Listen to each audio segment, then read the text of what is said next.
Hello and welcome to Hamer Reviews. My name is Christopher Hamer and this is a review of the Apple AirPods Pro wireless noise cancelling headphones which were released earlier on today. Now I've spent the day with these headphones and I have to say it's been a really interesting experience.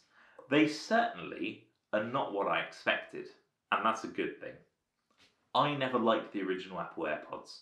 I'm sorry, I didn't think they sounded any good and I certainly didn't like the way they fit in your ear. These have been totally redesigned, which is great because they're much better, and they've added active noise cancellation and they've improved the sound quality. That makes for a really interesting pair of headphones. At £250 though, or $250 US, they are not cheap. They certainly sit at the top end of the market, so they have to deliver. Thankfully, the noise cancellation is absolutely phenomenal. It's out of this world how good these headphones really are. In fact, they're better than the Sony WH-1000 XM3 over-ear headphones that I listen to on a daily basis. I did various comparisons, and in every single situation, even with these calibrated, I couldn't get better noise cancellation than out of the Apple AirPods Pros. That should be worrying to Sony and Bose, because I think these are better than the Bose 700 series. I've got a video coming on that soon. And those are pretty much the top end of the market for noise cancelling headphones, so they better watch out. So Apple clearly has done something right. Unfortunately though, I still don't think the sound quality is that great. The bass is really punchy. It's not particularly deep, but it's really punchy and that sounds great. So electronic music, these actually sound quite good. The treble and highs, very good too. They're really clear and they're quite persistent. So there's a good sound that you get from them. Unfortunately, the mid-range, where you kind of want it to be really good, just falls flat, literally. To me, they sounded a bit muddled. The lack of mid-range meant when you were listening to more balanced music, there just wasn't that same punch as you got from the deep bass, and that really let me down. In fact, I listened to a TV series, I watched a TV series, but I was listening with the headphones, and they just didn't sound very good. Usually when I'm on a train and I'm listening with my Sony headphones, you kind of almost feel like you're in the room with the actors, and that's what you want from a set of headphones. But these just left me wanting, and I kind of felt like I was listening to actors through a cardboard box on my head. It's a bit of a shame. I might be being a bit extreme with my example, but honestly, I really was disappointed by them.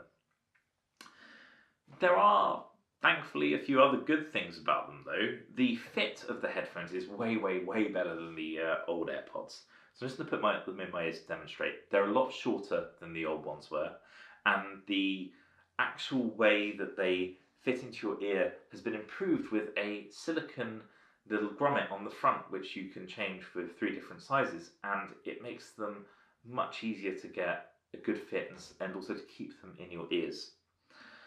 One of the things I really like is that they've changed the interface a bit. You now squeeze the bottom of the headphone, you hear an audible click, and then you can change settings such as switching the noise cancellation on and off, changing tracks, etc. They also work with the Hey Siri feature, which will allow you to activate Siri in order to change the volume, call people, etc. Everything that Siri can do, usually it can do through the AirPods Pros as well. So Apple have certainly come into the market guns blazing with these. I'm surprised at how little fanfare there was ahead of the launch. To me, they actually were probably more of a one more thing product, because they really are a big change in Apple's own branded audio technology. I think it's a good sign that they're improving in this way, because hopefully we're going to start to see similar changes in their MacBook Pros, in their iMacs, etc. Because the built-in speakers in those I've never found particularly good. The one thing they have done really well is got the speakers in their phones right, so hopefully that'll filter down. So should you buy the Apple AirPods Pro headphones?